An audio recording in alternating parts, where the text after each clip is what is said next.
Hey yo, what's up? Ako nga pala si BT at nandito ngayon tayo sa BT Reaction and welcome to my channel, Tunay na Kritiko.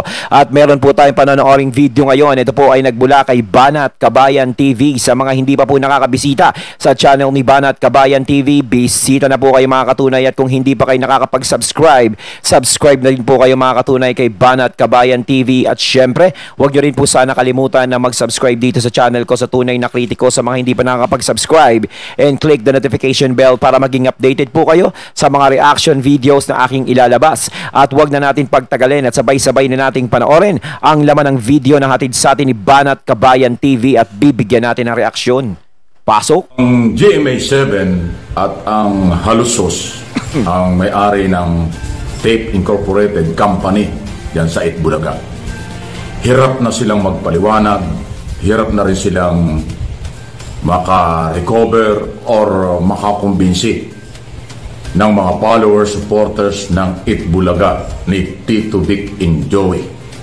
Kaya ko sinabing hirap na sila kasi kahit po anong paliwanag, majority ng mga followers sa 4 na dekadang mahigit na supporters ng Tito Vic and Joey ay hindi po nila makumbinsi. Nasa isip at nakita ng mga followers na may pagkukulang ang GMA7 at ang mga Halusos. Kaya ho nag-resign or umalis na sa programa ang Tito Vic and Joey. Alam nyo, kaya ko sinasabing sabihin na natin natalo sila o hirap na sila kasi wala na sila magagawa eh. Umalis na po. Lumipat na. Katunayan, anytime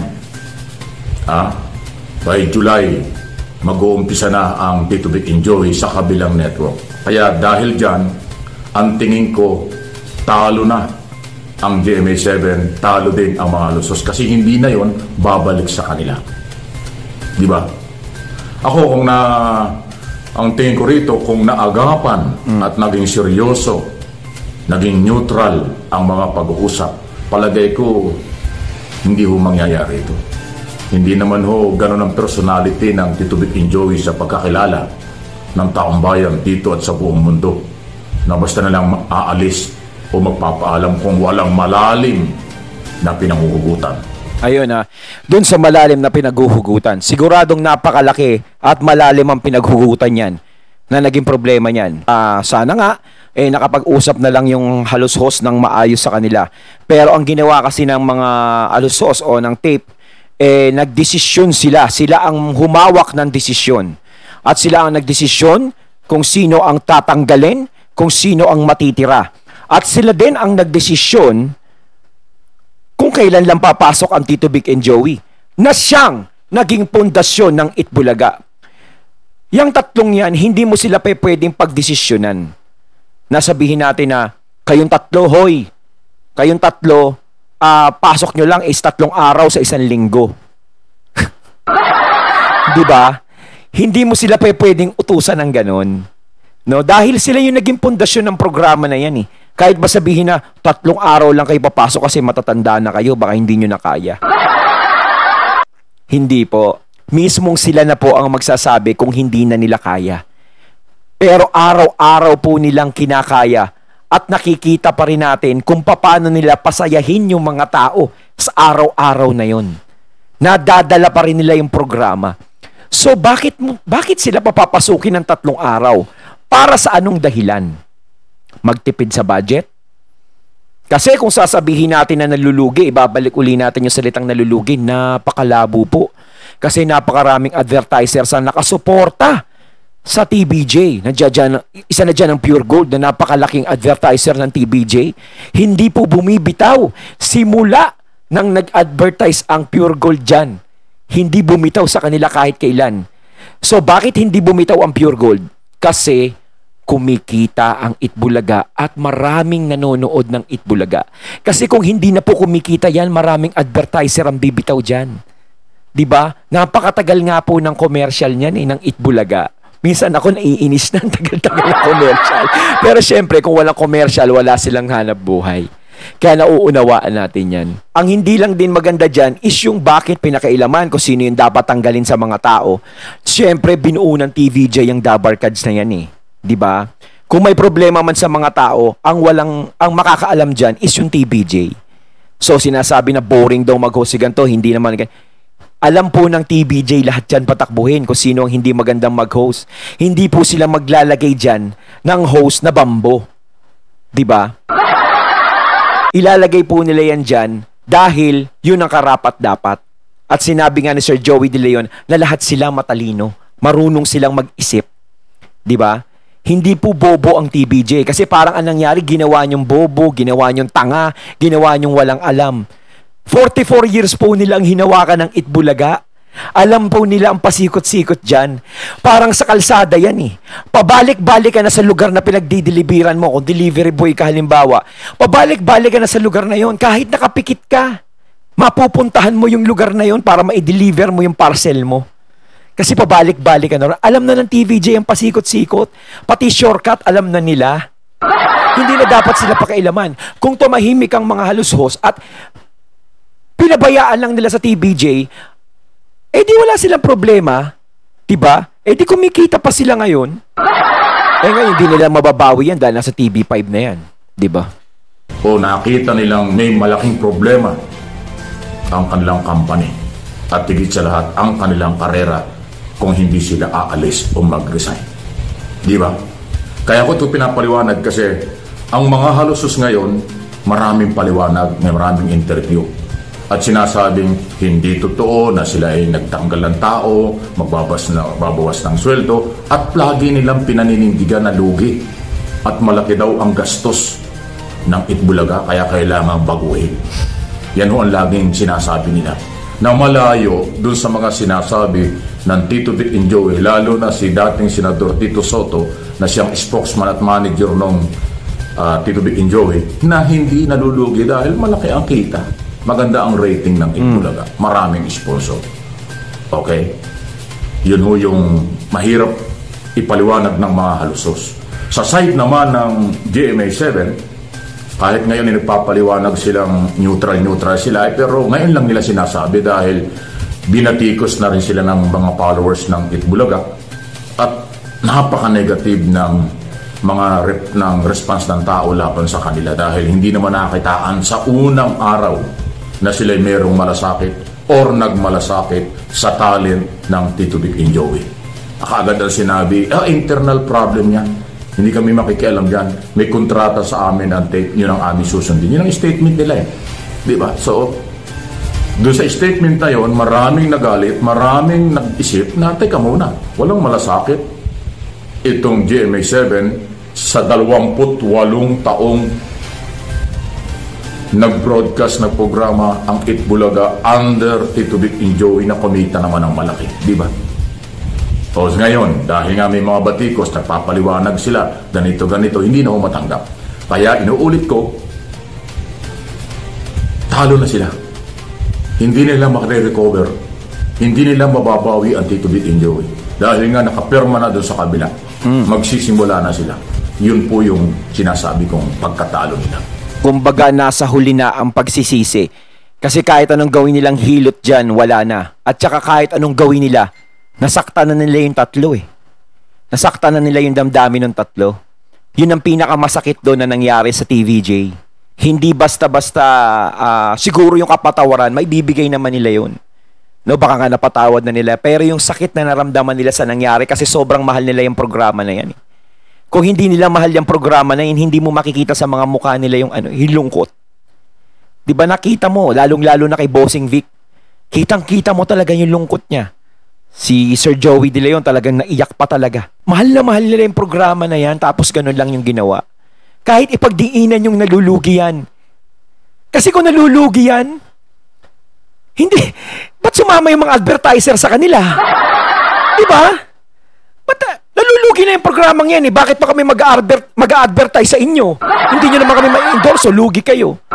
Pero bakit? Bakit kasabay nilang umalis yung mga endorser, yung mga advertisers? Diba? At talagang parami pa ng parami. Yung mga advertiser is nadadagdagan pa. Diba? Ang isang palabas na hindi na kumikita, wala na yan. Wala nang pakialam advertiser dyan. Maglilipatan na yan kahit saan. Kaso nga lang na nandiyan ng TVJ, Nandiyan dyan yung mga advertisers at nung nawala yung TVJ, nagsunuran sa kanila. Eh di ibig sabihin nun, malakas pa rin sila. Diba? May magandang resulta na nangyayari dun sa mga advertiser. Hindi magiging katwiran kasi yung nalulugi. Ngayon, hanggang paliwanag na lang sila ng paliwanag. Ang problema, hindi naman paniwalaan ng tao. Dito ho sa show business, ang mahalaga dito ay followers, viewers, supporters, mamamayang Pilipino. Kasi sila ang buhay ng isang TV program. Pag wala yung viewers, walang nanonood, walang kwenta ang program. Pag sila naman ay nandyan, kahit anong mangyari, yan ang kailangan. At nakuha ng Itbulaga, nanatili at mukhang dadami pa. Dahil sa tingin at pakiramdam ng mga nanonood, underdog, nargabyado, naging kawawa ang Tito Vic and Joey. Dahil nga noong May 31, pumasok sila, off the air na. Hindi na sila pinag-program na wala man lang abiso. Yun ang hindi magandang Sakit sa kanila yun eh. Kaya kahit anong paliwanag ng mga halusos, ng tape management, ng GMA7, kumbaga sa basketball, natamba ka na kayo sa dami ng followers ng Tito Vic and Joey. From first quarter, second quarter, third quarter, at fourth quarter, kung sa basketball, lahat nakuha ng Tito Vic and Joey yung lahat ng quarter. Tinambakan kayo hanggang sa uli. Tinambakan na sila ng Itbulaga sa dami ng Tito Vic and Joey, sa dami ng supporters, sa dami ng followers, sa dami na naghayag ng suporta. Kaya naman tuwan-tuwa yung tatlo. Kahit na nakapahinga sila ngayon, umaani sila ng maraming suporta. Hindi yun makukwenta sa pera. Mas maganda ang feeling nila ngayon dahil marami silang supporters kahit off the air pa sila o wala pa silang trabaho ngayon. Yung suporta, hindi ho yan mabibili. Yun ang pagkapanalo ng Tito Vic and Joey. Ito naman, Halusos State at GMA7, nag-harvest sila ngayon. Naghahanap sila ng suporta kasi meron silang bagong grupo na nag-take over sa Itbulaga na ang daming baser, hindi tinatangkilik, binabanatan pa. Yun ang napakahirap. Kung sa basketball, hindi lang yung management o coaching staff ang may problema, ultimong yung players, yung kanilang inilagay dyan na nag-take over ng show, hindi tangkilikin na ganong katindi. Na pinanonood pero hindi ganong karami. Bagsak nga yung rating, di ba? Kaya may nagsasabi nga eh, natawa ako dun eh. Yung ang sarap pala manood ng bagong Itbulaga ngayon, parang sine, walang commercial. Dire-diretso daw eh, walang putol. Nangyari. Iba kasi talagang alam naman natin kung sino talaga sinuportahan. Siguro naging kampante yung tape na pag nawala naman yung TVJ na yan, hindi siguro iindahin yan. Parang wala naman yung mga yan. Basta tayo sikat na ang Itbulaga eh. Kahit sino ilagay natin dyan. Parang ganun siguro inisip ng tape. Hindi nila alam na dahil sa Tito Vic and Joey kaya nakilala yung Itbulaga. Sa laman po yan eh. Sa laman. Parang bote yan eh. 'Di ba? Bibili ka ng soft drinks. May enjoy ka ba? Iinom ka ba ng soft drinks kung walang laman yung bote? Kung bote lang 'yun. Siyempre, ang nagpapasarap doon sa tatak ng Coke. Ito sa Coke. Bibili ka na. Nag-endorso pa ako Coke. Baka naman. Ayan Wala, sa bote ng Coke. Coke yan, sikat yan. Sikat yung pangalan na yan eh. Kahit sino umiinom yan eh. Coke. Ang nagpapasarap dyan, hindi yung pangalan ng Coke. Ang nagpapasarap dyan, yung pagkakatimpla ng soft drinks na yon. Kaya maraming tumatangkilik. Sa tingin nyo ba, kung hindi masarap yung lasa ng Coke, susuportahan ba yung Coke? Susuportahan ba yung pangalan ng Coke? Diba? Tignan mo yung Coke, ang tagal na niyan, hanggang ngayon sinusuportahan. Kasi yung laman ng Coke, ang nagpapahatak dyan sa mga bumibili. So, ganun din ang Itbulaga. Sikat ang Itbulaga sa pangalan, ang nagpapasarap dyan, yung laman. Kapag nawala yung laman yan, wala na. Hindi na masarap. Ganun yun. Hindi rin tatagal yan. Maniwala kayo. Hindi rin tatagal kung ganyan. Kawawa yung mga kabataang artistang nandyan. Sabi nila, trabaho lang. Sige, trabaho lang yan. Pero nakataya ang kredibilidad dyan. Yan na nga po yung malaking problema. So, sana itong nangyaring ito, hindi naman tayo nagmamagaling at ang channel na ito, maging aral ito. Importante pong ma-establish at maging matatag ang employer-employees relationship. Yes. Pag naglamangan yan, tapos yung empleyado ay mataas ang personalidad, kilala, sikat, tinatangkilik, mabigat na kalaban niya. Pag iniwang kayo ng employees, iiyak ang employer. Dahil yung employees na Tito Vic and Joey, may market, may follower supporters, yun po. Kaya nihahalimbawa ko na dapat patatagin, dapat sa maraming mga producer, management, nag-handle ng mga program, alagaan nyo ang mga talent nyo. Yes. Palakasin nyo ang inyong Sir relasyon. Mike. Dahil itong nangyari sa Tito Vic and Joey at Itbulaga at yung mga nabanggit ko pa, after 44 years, maniniwala ba tayong mangyayari ito?